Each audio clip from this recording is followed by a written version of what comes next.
Jó capítulo 1, a partir do verso 13, tema da mensagem dessa noite: valorize sua família. Você pode repetir isso comigo, querido? Valorize sua família. Olha o que diz a palavra de Deus. Você pode acompanhar na sua Bíblia ou na projeção. Certo dia, quando os filhos e as filhas de Jó estavam em um banquete, comendo e bebendo vinho em casa do irmão mais velho, um mensageiro veio dizer a Jó: os bois estavam arando e os jumentos estavam pastando por perto, quando os sabeus os atacaram e os levaram embora. Mataram a espada os empregados e eu fui o único que escapou para lhe contar. Enquanto ele ainda falava, chegou outro mensageiro e disse: fogo de Deus caiu do céu e queimou totalmente as ovelhas e os empregados. Eu fui o único que escapou para lhe contar. Enquanto ele ainda estava falando, chegou outro mensageiro e disse: vieram caldeus em 3 bandos, atacaram os camelos e os levaram embora.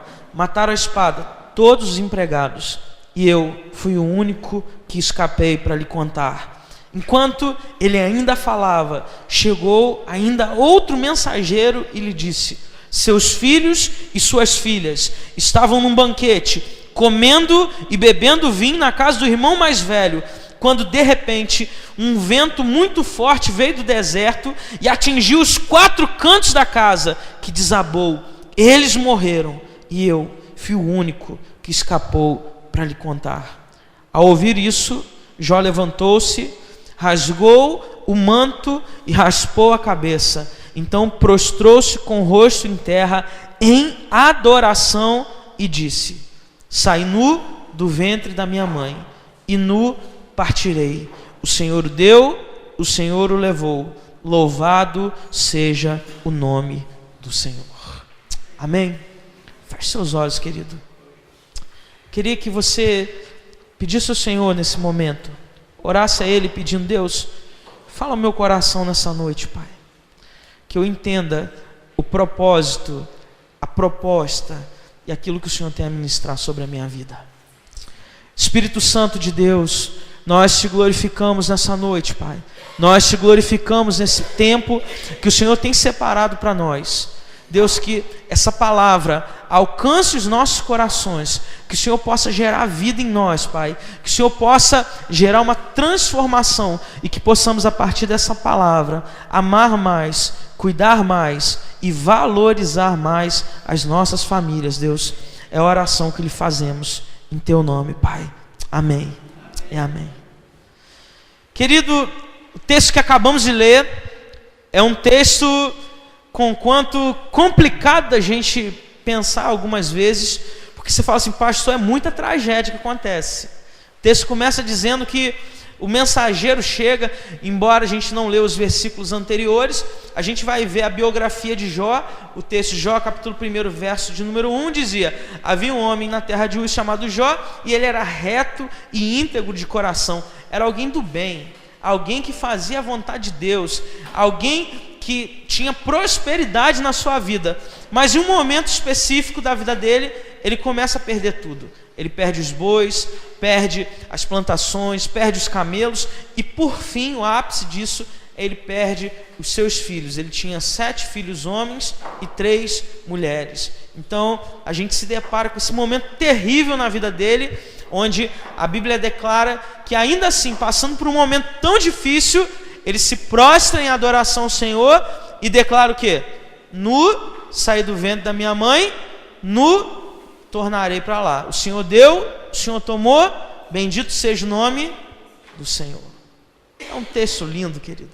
É maravilhoso a gente poder imaginar alguém que tem um nível de desprendimento, que no momento mais difícil, talvez no fundo do poço da vida dele, ele consegue ainda adorar a Deus por isso. Mas quando a gente aplica isso para a nossa vida, é um pouco mais complicado, né? Eu tive conversando com um jovem essa semana, isso me entristeceu muito o coração. Ele, trabalhador, menino bom, entrou num consórcio de uma moto, pagou 4 parcelas da moto. O que aconteceu? Foi contemplado, meus irmãos. Eu imagino a alegria dele. indo lá, buscando. Pagou 4 e foi contemplado. Estava todo... 5 dias com a moto. 5 dias. Pararam ele, levaram a moto embora e ele perdeu o investimento que ele tinha feito. Então, imagina nesse momento, ele ainda não é crente, ele parar, os bandidos do lado dele, né? Perdeu o Playboy, passa a moto aí. Aí ele entrega a chave, entrega a moto, os caras montam na moto, vão embora, aí ele está olhando ao longe, aí ele para, reflete e diz assim: nu saí do ventre da minha mãe, nu voltarei para lá. O Senhor deu, o Senhor tomou, bendito seja. Será que ele teve essa reação? Será que na nossa vida nós teríamos essa reação diante do problema, diante da crise, diante daquilo que é o imponderável da vida? O que quer dizer isso? Aquilo que nós não esperamos na nossa vida. Ontem eu recebi o telefonema da minha irmã, ela dizendo assim: Júnior, a gente precisa ir visitar nossa tia, ela está passando mal, teve um problema, está internado no hospital, em coma induzido, combina com nossos pais para que hoje à tarde a gente possa ir lá. Falei, tá ok, André, a gente vai marcar, a gente vai conseguir ir lá sim. Combinamos, tudo acertado. De manhã eu preparando para vir para a igreja, recebo uma ligação. Não deu tempo, a nossa tia faleceu. Não deu tempo. Então, eu cheguei no cemitério, no Parque da Paz, e a Ana, a gente foi andando até a capela, onde o velório estaria acontecendo, e um momento que a gente sentou, a Ana falou um negócio assim para mim: Eliseu, você percebe que aqui é a mesma capela que há 20 dias atrás a gente enterrou o João Pedro, um menino de 9 anos, querido, 9 anos, que se foi. Sabe o que é isso? Assim como na história de Jó, é a fragilidade da nossa vida. A nossa vida é frágil, por isso nós temos que valorizar a nossa família, por isso que nós temos que amar, independente das situações que a gente viva. Sabe por quê? Pode ser que não dê mais tempo. O meu maior sonho era poder ter ido lá visitar minha tia, ter chegado no hospital, falado com meu primo numa situação diferente, ter feito uma oração por ela, mas não deu tempo. Querido, a família é um projeto de Deus. As famílias são pilares para a sociedade. E eu queria pensar algo sobre isso com você nessa noite, sobre em que áreas as famílias podem estruturar a sociedade e a vida que a gente vive. A primeira área, o primeiro pilar da família para mim é o pilar moral. A moralidade hoje é algo muito discutível. Se a gente falar sobre o que é moral e o que não é, a gente pode ouvir assim, isso aqui é certo, isso aqui é errado. Tudo hoje é relativizado. Aquilo que antes a gente achava assim, não, a gente tem que caminhar desse jeito, porque fazendo isso a gente vai ter determinado resultado. Hoje as pessoas dizem assim, não, peraí, isso aí pode ser desse jeito ou pode ser que não. Mas ainda assim hoje as famílias são os pilares morais da sociedade, porque muitas pessoas tentam de uma maneira errada transpor a responsabilidade da família para outras instituições. Você quer um exemplo disso? Para muita gente, a educação vem da escola. A pessoa fala assim, não, meu filho está na escola, ele vai ser educado. Ou então, a pessoa pode dizer assim, não, a educação vem da igreja. As crianças estão agora lá na geração Kids, ouvindo a mensagem numa linguagem acessível para elas, e alguém pode pensar, não, eles estão sendo educados aqui. Mas, de fato, a palavra de Deus diz para a gente o quê? Ensina o menino no caminho que deve andar. A educação é um papel da família, é um papel familiar. Não sei quantos já tiveram essa oportunidade, é uma experiência muito rica, de você já estar andando por um lugar. Uma vez eu estava num shopping, caminhando muito bem com a Ana, não comprando nada, mas caminhando pelo shopping, e uma criança fazendo um tumulto. Meus irmãos, a criança se jogou no chão, tipo fez anjinho de neve, ficou balangando assim os bracinhos, gritando, esperneando, e a mãe não sabia o que fazer. Por quê? Faltava ali naquele momento para ela, talvez a autoridade, o direcionamento de educar o seu filho, que ali não era o local de fazer aquilo, de ter aquela postura. Muitas vezes a gente se priva de dar certos tipos de limites aos nossos filhos, isso pode causar problemas sérios lá no futuro. A segunda coisa é o pilar espiritual. Querido, a espiritualidade, ela é algo individual de cada um. Se o seu pai é crente, isso não quer dizer que você vai ser crente também ou que você vai ser salvo, e vice-versa. Se seu irmão está na igreja, não quer dizer que você vai ter essa firmeza doutrinária, vai passar a vida toda na igreja e vai ter sua salvação garantida. Mas a família é um pilar espiritual, por quê? Em primeiro lugar, tudo acontece por conta do exemplo. Talvez seu filho, a sua filha, daqui a algum tempo, não sei se muito ou pouco, vão se casar. Vão arrumar uma namorada, vão noivar, vão casar, e eu quero ser convidado para essa festa, fazer esse casamento, aleluias, daqui a pouco. E sabe o que ele vai levar de conceito do que é um casamento? É a sua relação com a sua família, é a forma que você trata a sua esposa, é a maneira que você trata o seu marido. Certa vez, isso é uma história real, um casal estava prestes a se divorciar. E eles chegaram para o pastor deles na igreja: ó, a gente está prestes a divorciar, não tem mais jeito, não tem mais solução para o nosso casamento. E o pastor foi impactado por aquilo, ele falou: meu Deus, o que está acontecendo de tão grave? Aí a esposa falou assim: é porque na minha casa, toda vez que minha mãe estava na sala, o meu pai ia até a cozinha e buscava um copo d'água para ela, e trazia: está aqui, meu amor. E o marido falou: mas eu quero falar também, porque na minha casa, a minha mãe ia na cozinha e buscava um copo d'água para o meu pai. Aí o pastor: e qual é o problema? É que nós dois estamos morrendo de sede, porque ninguém dava o braço a torcer para fazer diferente da forma que aprendeu. Talvez os processos que a gente está assimilando na nossa vida não está deixando a gente ter determinado tipo de comportamento. Querido, aquilo que você aprende em casa, os hábitos que você desenvolve na sua casa, você vai reproduzir em outros lugares.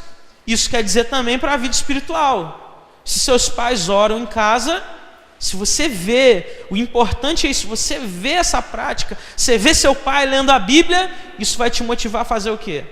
Poxa, meu pai está fazendo, eu vou fazer também. Minha mãe está fazendo, eu vou buscar também. Se no momento de crise, os seus pais são os primeiros a desesperar, qual vai ser sua atitude no dia a dia?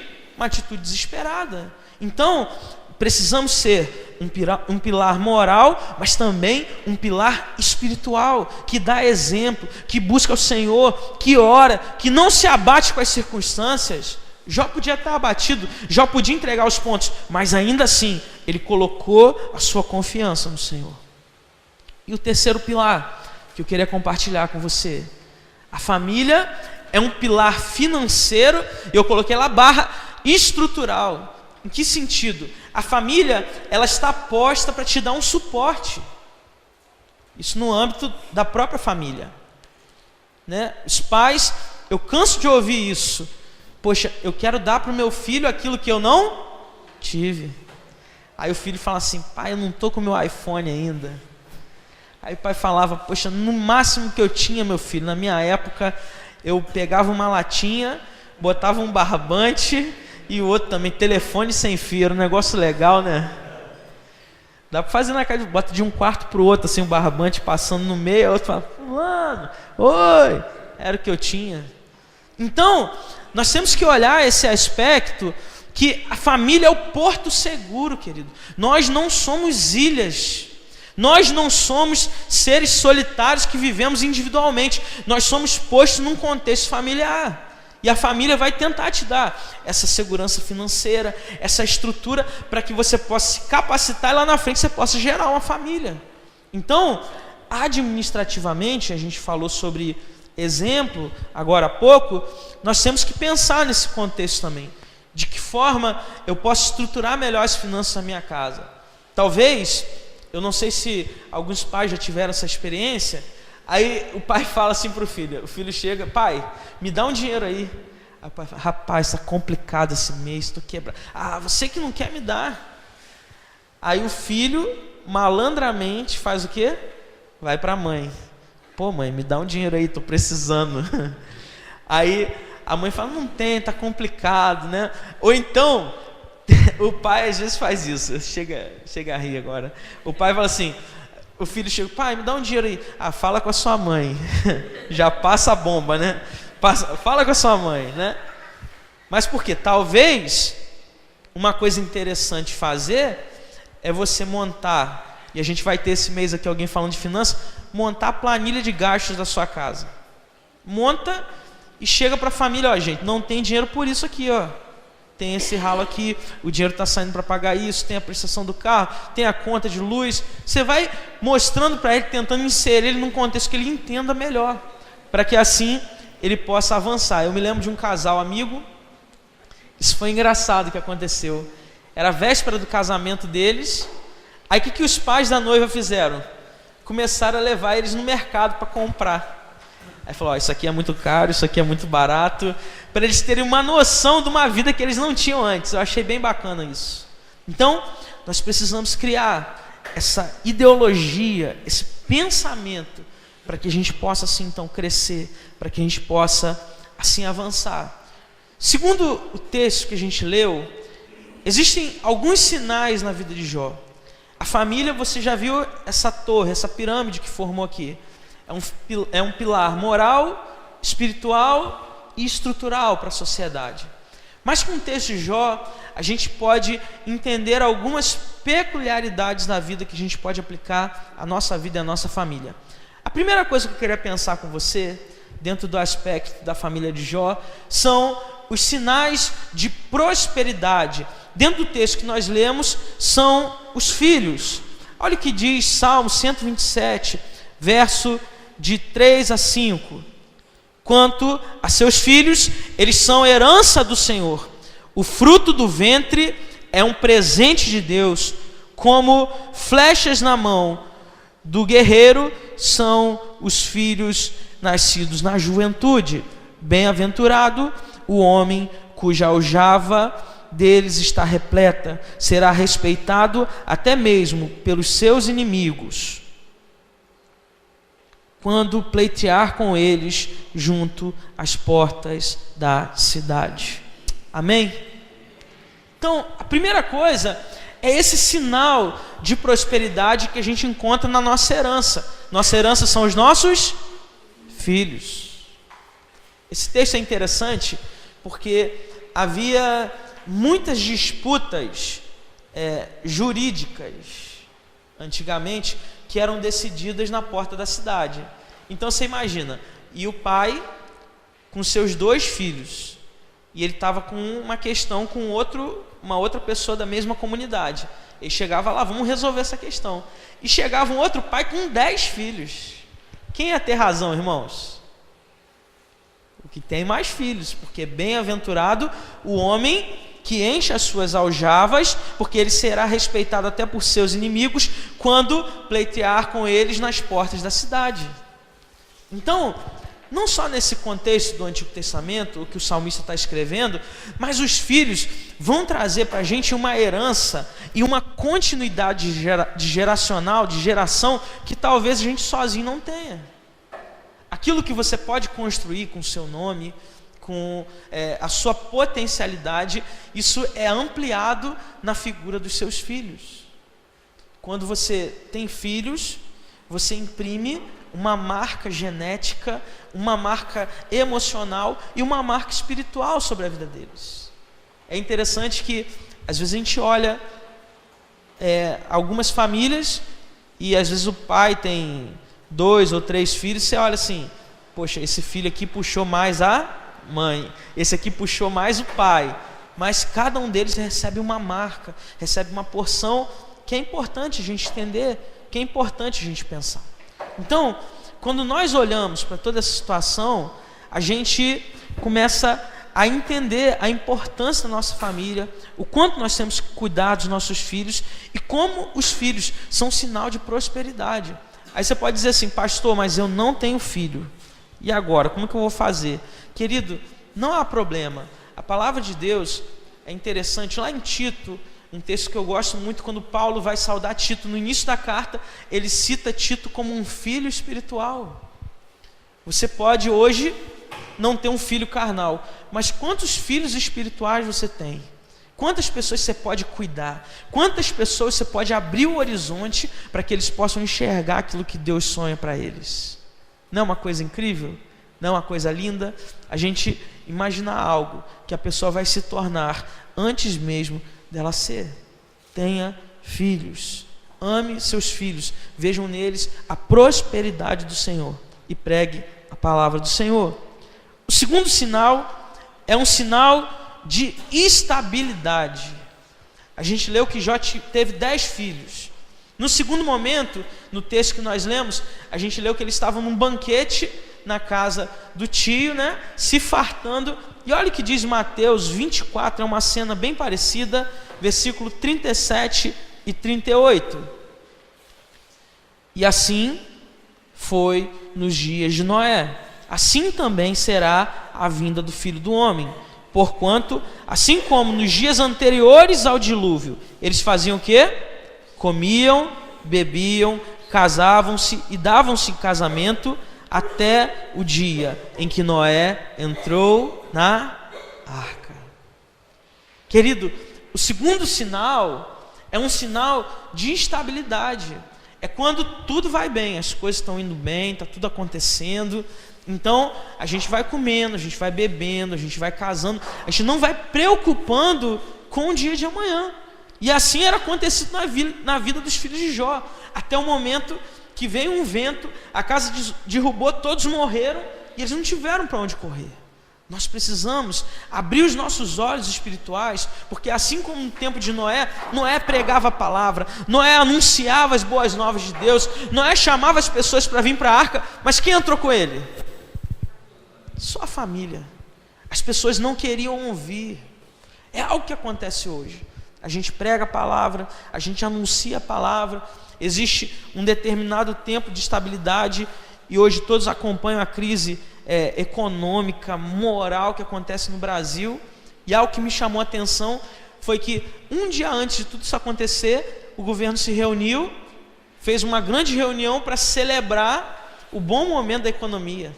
A inflação está abaixo da média, está voltando o crescimento, está tudo acontecendo. O que significa isso? Todo mundo comendo, bebendo, se está tudo bem. E no dia seguinte, tudo piorou. Por quê? Talvez esse seja o ciclo de entendimento que a gente precisa ter. A nossa vida, em todo o tempo, ela não vai ser estável. Ela vai passar por idas e vindas. Mas a gente precisa estar focado naquilo que o Senhor tem para a gente. Eu trouxe um dado para você, é uma tabelinha do último censo do IBGE, é uma parceria com o G1. Ela foi feita no dia 24/11/2016 e é mais ou menos a renda média em todas as regiões do Brasil do ano 2014 para 2015. Você tem, primeiro, a renda média do brasileiro, que é de R$ 1.853. Isso já teve um decréscimo de 5% nesse ano. E depois nas demais regiões. Norte, R$ 1.453 é a média. Nordeste, perceba a diferença, 1.223.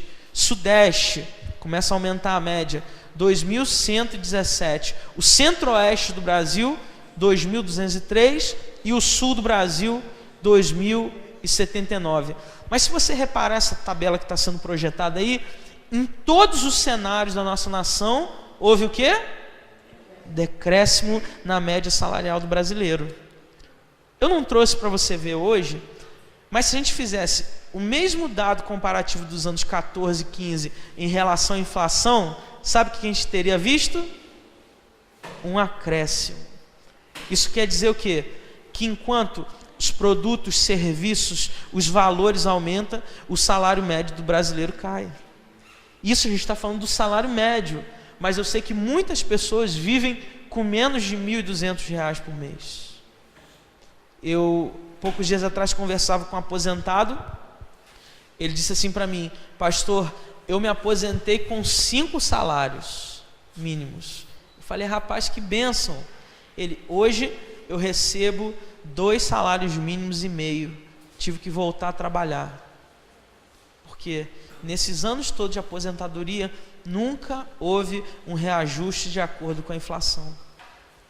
Então, querido, isso mostra para você que talvez haja uma sensação falsa de estabilidade na nossa vida.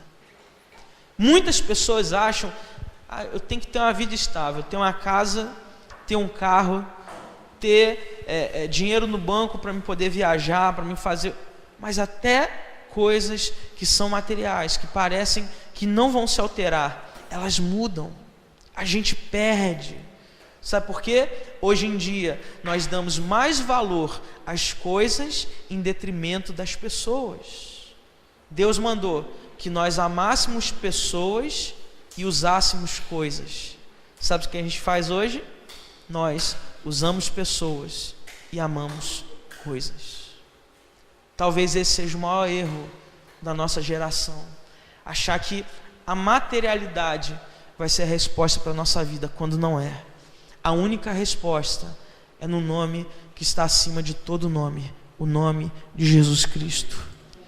É Ele que pode dar uma estabilidade de fato, é Ele que pode mudar a nossa história, é Ele que pode mudar a nossa realidade. E o último sinal que eu queria compartilhar contigo nessa noite é o sinal de realidade. Eu comparo esse sinal ao vento do deserto. Olha o que diz Mateus 4:1. Então, Jesus foi levado pelo Espírito ao deserto para ser tentado pelo diabo.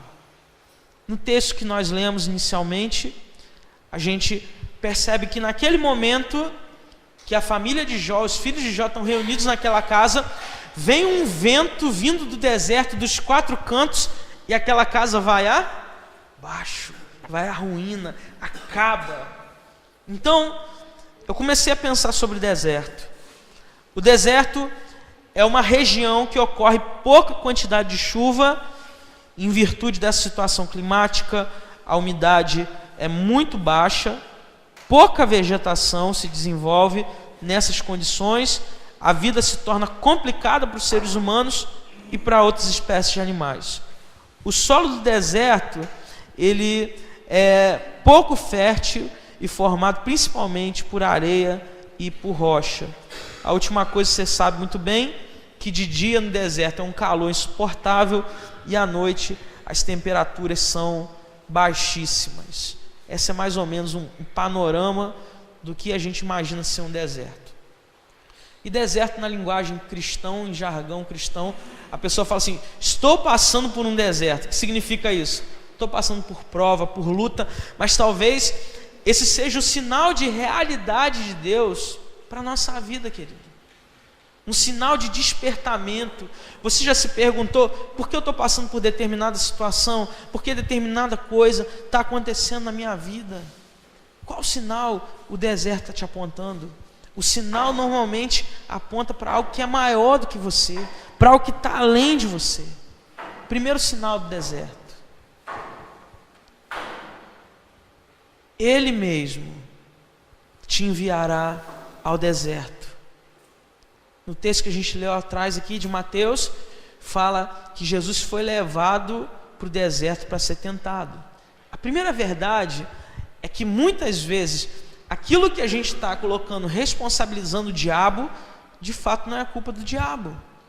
Muitas vezes pode ter sido o próprio Deus que permitiu que você passasse por aquilo para gerar na sua vida um crescimento, para gerar na sua vida algo diferente, para gerar na sua vida um despertamento. Às vezes a gente está tão acomodado, a gente está tão legal do jeito que a gente está, que a gente não está percebendo mais o que está acontecendo à nossa volta. E Deus nos leva a essa situação. A segunda verdade: o deserto é necessário. Todas as coisas cooperam para o bem daqueles que amam a Deus. Então, o deserto também pode ser traduzido por ajuste. Você já viu? Eu já contei essa experiência aqui, já aconteceu muito comigo. Quando o ônibus está muito lotado, imagina, você está indo de manhã trabalhar, o ônibus está muito lotado. Às vezes você olha lá para trás e tem o quê? Um monte de espaço, mas as pessoas estão todas aglomeradas ali na frente. Aí percebendo a situação, às vezes o motorista que está numa velocidade tranquila, ele dá uma freada brusca. O que acontece? Vai todo mundo para trás. É a lei da física isso aí, gente. Às vezes o deserto é a freada de Deus na nossa vida. É o momento que a gente vai olhar assim.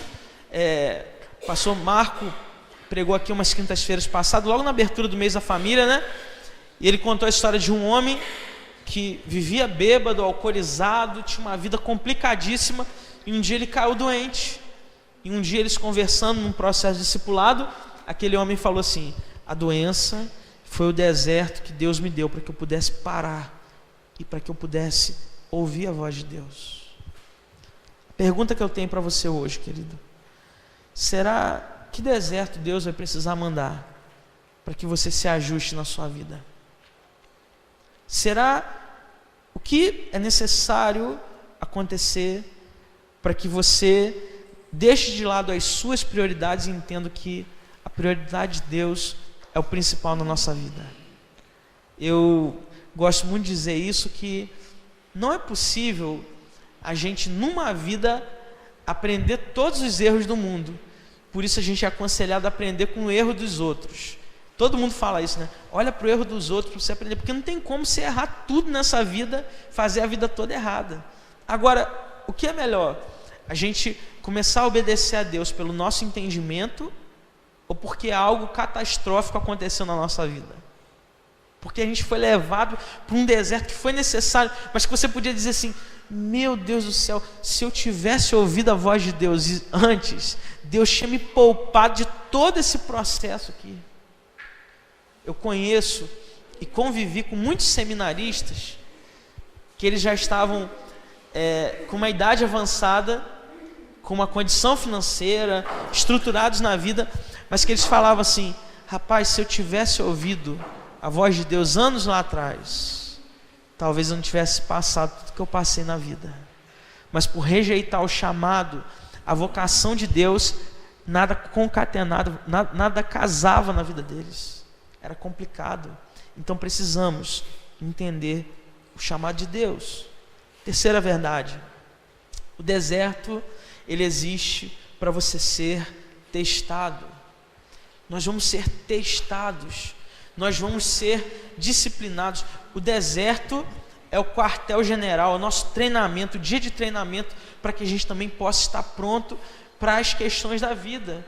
Jesus foi enviado no deserto por Deus antes de começar o seu ministério. Foi necessário ele passar, foi necessário ele ser provado ali naquele momento, para ele ter a chancela de Deus na vida dele, para ele olhar para trás e dizer assim: também eu tive experiências, eu fui testado, mas eu fui aprovado, querido. O deserto, na verdade, não é um lugar para você morrer. O deserto não é o final da sua vida, mas o deserto, de fato, é o início daquilo que Deus quer fazer na sua história. Amém? O deserto é o início de algo diferente que vai acontecer na sua vida. Por isso, às vezes a gente não tem essa percepção espiritual, a gente não entende isso, mas Deus está levando a gente para lá para que a gente cresça, para que a gente amadureça, porque sem maturidade, sem crescimento, não é possível também a gente fazer aquilo que é a proposta de Deus para nós. Lembra lá no início? Pilar espiritual. Como que você vai oferecer para alguém aquilo que você não tem? Imagina isso. Imagina que você é a pessoa mais desesperada do mundo. Aí você encontra outra pessoa desesperada. O que você vai falar para ela? Meu irmão, me dá a mão aqui, vamos chorar junto, vamos desesperar junto, vamos quebrar, porque não vai dar certo mesmo. Agora, se você foi testado, se você foi aprovado, se você foi preparado na escola de treinamento de Deus, a pessoa está desesperada na sua frente, mas o Espírito Santo vai te dar o quê? Tranquilidade, vai te dar paz. A pessoa vai estar quebrando tudo. Você fala assim: o que está acontecendo? Vamos acalmar. Você não é a pessoa que joga gasolina no incêndio, mas você é a pessoa apaziguadora, a pessoa que consegue ter um olhar diferenciado sobre situações. Enquanto todo mundo só fala em crise, você consegue enxergar a perspectiva de Deus para o futuro. Enquanto todo mundo só fala em derrota, você está enxergando a vitória. Enquanto você está afundado num problema, você olha para aquele problema e diz assim: problema, eu tenho um Deus que é maior que você. E existe um lado positivo de eu estar aqui hoje. Eu vou aprender alguma coisa, eu vou sair fortalecido dessa situação. Nada vai me parar, porque é o poder de Deus que dirige a minha vida. Querido, no deserto, a gente pôde ver que o próprio Satanás, é a quarta verdade, ele tentou usar artimanhas para derrubar Jesus. E uma das artimanhas foi distorcer a palavra de Deus, ou distorcer o propósito de Deus. Satanás levou Jesus para o alto do templo e falou: se joga daí, porque a palavra de Deus diz que se você se jogar daí, os anjos vão vir, e vão te segurar. Ou então, transforma essa pedra em pão, porque a palavra de Deus diz isso. Ou então, olha para todos os reinos do mundo, isso aqui pode ser seu. É a sedução do nosso inimigo. Nosso inimigo, ele vai fazer de tudo para acabar com a nossa vida. Ele vai fazer de tudo para que o deserto seja de fato um cemitério. E quantas pessoas vão para um deserto, vão para um vale, vão para uma floresta e nunca mais conseguem voltar de lá? Quantas pessoas, enquanto tudo está bem na vida, estão adorando a Deus? Pastor, está dando tudo certo, recebi um aumento no trabalho, aleluia. Pastor, está dando tudo certo, troquei de carro, amém. Pastor, está dando tudo certo, consegui fazer a viagem que eu queria, comprei minha casa, reformei minha casa, fiz o que eu imaginava da minha vida, aleluia, glória a Deus. Aí entra o deserto. Pastor, fui mandado embora do trabalho. Pastor, meu carro quebrou. Eu tenho experiência nisso, irmãos. Pastor, aconteceu isso. E a pessoa começa a deixar que a fé no seu coração esfrie. O deserto é sempre um local de passagem, onde vai apontar para alguém que é maior sobre nós. Mas para muitos também é uma linha de chegada, onde tudo acaba ali, onde tudo é consumido. O Mar Morto, ele recebe esse nome porque ele tem uma densidade de sal tão alta no mar, que tudo que ele recebe águas do Mar da Galileia, de outros mares na sua volta, ele vai recebendo peixes, ele vai recebendo muitas coisas, mas sabe o que acontece quando tudo chega naquele mar? Morre, acaba. Você já pode ter visto algum vídeo de um programa, ou colocado na internet, a pessoa chega no Mar Morto, e ela não consegue mergulhar no mar, porque a densidade de sal é tão grande que não permite que você consiga afundar naquele mar. Você fica só na superfície. Muitas pessoas são geradas, são criadas tendo essa perspectiva de ser um mar morto, que tudo que ela recebe na vida, o ministério que ela recebe, a oportunidade que ela recebe, a palavra que ela recebe, a pessoa que ela recebe para cuidar, quando chega nela, acaba, morre, porque ela está tão cheia de coisa na vida dela, que tudo fica no âmbito da superfície. Mas Deus nos chama hoje para multiplicar, Deus nos chama hoje para passar de nível, Deus nos chama hoje para avançar. E a última coisa, querido, que eu queria pensar com você, a quinta verdade, é que a maneira que Jesus usou para vencer no deserto foi através do poder da palavra dele. Amém? É o poder da palavra de Jesus que faz a diferença no deserto, que faz a diferença na nossa família, que faz a diferença na nossa vida, querido. É o poder da palavra de Jesus.